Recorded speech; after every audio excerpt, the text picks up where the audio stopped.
السلام علیکم dear viewers, آپ دیکھ رہے ہیں میرے YouTube channel Islamic studies with Noman.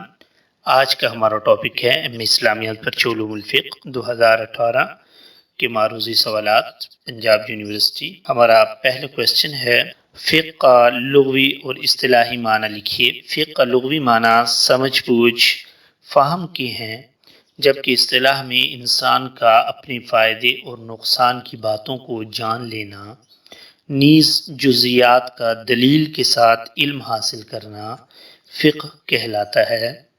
فقہ کا دور نبوی کا دورانیہ لکھیے۔ 13 سالہ مکی دور اور 10 سالہ مدنی دور، ٹوٹل 23 سال یہ فقہ کا دور نبوی کا دورانیہ بنتا ہے۔ عہد صحابہ کے 2 ممتاز فقہا ماہ سن وفات تحریر کیجیے۔ نمبر 1 حضرت علی رضی اللہ عنہ، وفات 40 ہجری۔ حضرت عبداللہ بن مسعود رضی اللہ عنہ، 27 ہجری۔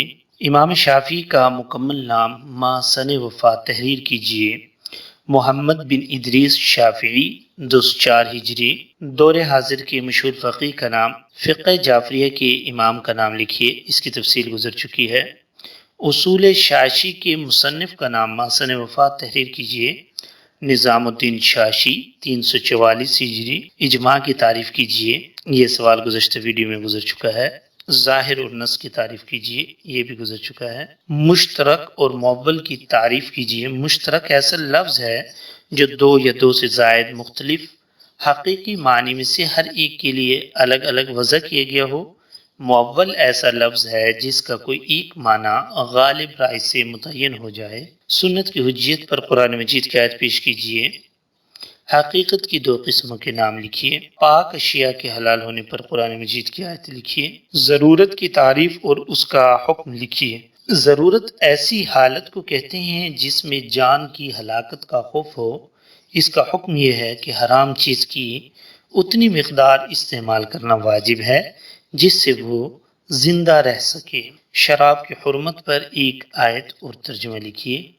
یا ایھا الذین آمنوا انما الخمر والمیسر والانصاب والازلام رجس من عمل الشیطان فاجتنبوه لعلکم تفلحون۔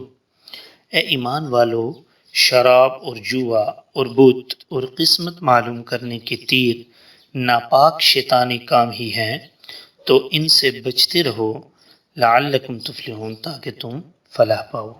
اعضاء کے منتقل کرنے کے بارے میں جدید فقہا کی کیا رائے ہے؟ اعضاء کو منتقل کرنا جائز ہے بشرطے کہ جس انسان کے اعضاء منتقل کیے جا رہے ہیں اس کی موت کی تصدیق قابل اعتماد اور عادل ڈاکٹر کرے۔ تعفی سے کیا مراد ہے؟ فقہاء اربعہ اس کا کیا حکم بیان کرتے ہیں؟ تعفی وہ مچھلی ہوتی ہے جو پانی میں ہی مر جائے اور مرنے کے بعد وہ اوپر تیرنے لگتی ہے، تو پانی پر تیرنے والی مردہ مچھلی کو تعفی کہتے ہیں۔ احناف کے ہاں یہ جائز نہیں ہے، اس کا کھانا جائز نہیں ہے، جبکہ شوافع، حنابلہ، مالکیہ کے ہاں یہ حلال ہے۔ الدباء اور نقیر سے کیا مراد ہے؟ الدباء کدو کو خشک کر کے برتن بنانا، اور نقیر یہ لکڑی کو کرید کر اس کا برتن بنانا۔ لوگ ان کو شراب پینے کے لیے بنایا کرتے تھے۔ حق کے لغوی معنی بیان کریں۔ حق کا لغوی معنی ہے ثابت کرنا اور واجب کرنا۔ حق کا لفظ قرآن مجید میں جن معنی کے لیے استعمال ہوا ان میں سے 2 معنی لکھیے۔ نمبر 1 ثابت ہونا، نمبر 2 واجب ہونا۔ اگر آپ کو میری ویڈیو پسند آئی ہے تو اس کو لائک کیجیے، شیئر کیجیے۔ اگر آپ میرے چینل پر نئے ہیں تو میرے چینل کو سبسکرائب کر لیجیے اور گھنٹی کے نشان کو دبا دیجیے تاکہ آپ کو میری ہر نئی آنے والی ویڈیو ملتی رہے۔ نیکسٹ ویڈیو تک کے لیے اجازت دیجیے۔ اللہ حافظ۔